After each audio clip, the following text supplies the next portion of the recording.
से 16 किलोमीटर उत्तर पश्चिम में था।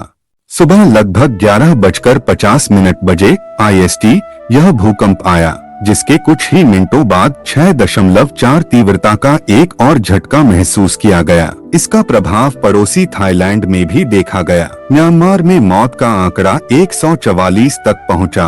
बैंकॉक में 9 की मौत। AFP के अनुसार म्यांमार की सैन्य सरकार ने बताया कि इस भूकंप में अब तक 144 लोगों की मौत हो चुकी है और 732 से अधिक लोग घायल हुए हैं। वहीं थाईलैंड की राजधानी बैंकॉक में एक निर्माणाधीन इमारत के ढह जाने से कम 81 लोग मलबे में दबे होने की आशंका है। सरकार ने इसे देखते हुए आपातकाल घोषित कर दिया है। बैंकॉक में यातायात व्यवस्था चरमराई। बैंकॉक में परिवहन व्यवस्था पूरी तरह ठप हो गई है। स्काई ट्रेन और मेट्रो सेवाएं बंद कर दी गई हैं। केवल बसें चल रही हैं। सड़कें भीषण जाम से प्रभावित हैं, जिससे लोग अपने कार्यालयों में फंसे हुए हैं। ट्रेन स्टेशनों पर भारी भीड़ जमा है। यात्री सेवाओं के बहाल होने का इंतजार कर रहे हैं। एक निवासी ने मीडिया से कहा, मैंने अपनी आंखों के सामने एक 5 मंजिला इमारत को गिरते हुए देखा। सभी लोग घरों से बाहर भाग रहे थे। कोई भी वापस जाने की हिम्मत नहीं कर रहा। बैंकॉक में मलबे से अब तक 30 शव बरामद। रॉयटर्स के अनुसार बैंकॉक में गिरी इमारत के मलबे से अब तक 30 शव बरामद किए गए हैं।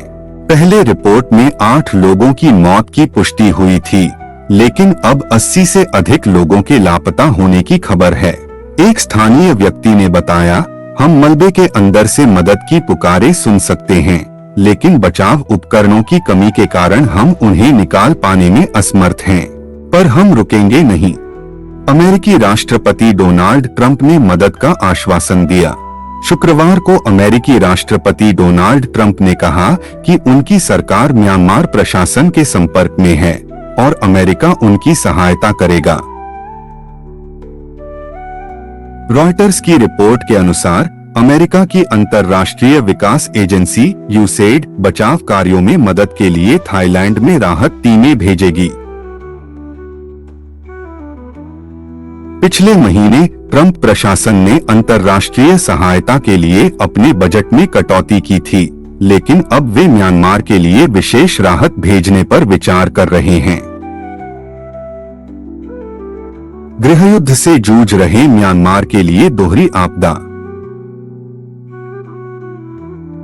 यह विनाशकारी भूकंप ऐसे समय में आया है जब म्यांमार पहले से ही 4 वर्षों से चले आ रहे गृहयुद्ध और मानवीय संकट से जूझ रहा है। इस भूकंप का केंद्र मांडले के पास सगाइन फॉल्ट पर स्थित था। नागरिकों और विशेषज्ञों का मानना है कि म्यांमार इस तरह की प्राकृतिक आपदाओं से निपटने के लिए पूरी तरह तैयार नहीं है।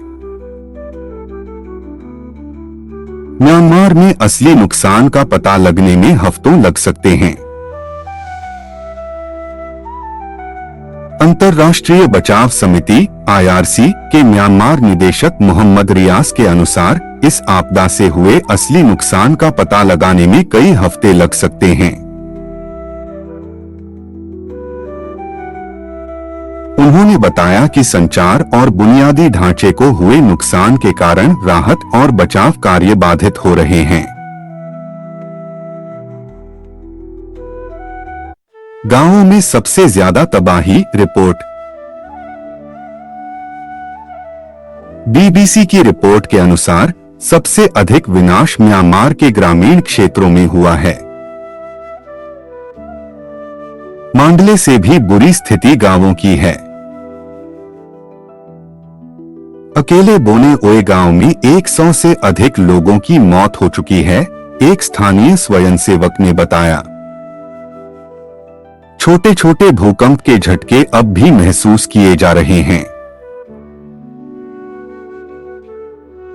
सभी लोग खुले मैदानों में हैं, सड़कों पर डेरा डाले हुए हैं क्योंकि वे आफ्टर शॉक्स से डर रहे हैं, उन्होंने कहा। अमेरिकी विश्लेषण, हजारों मौतों की आशंका।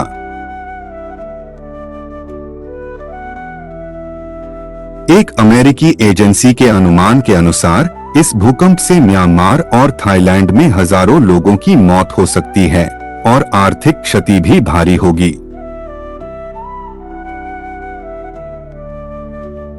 सबसे ज्यादा प्रभावित क्षेत्र सगाइन और मिक्टीला होंगे। इस क्षेत्र में ज्यादातर संरचनाएं भूकंप के झटकों के प्रति संवेदनशील हैं, हालांकि कुछ मजबूत इमारतें भी मौजूद हैं। अमेरिकी भूवैज्ञानिक सर्वेक्षण USGS ने अपनी रिपोर्ट में कहा, भारतीय व्यापार पर असर।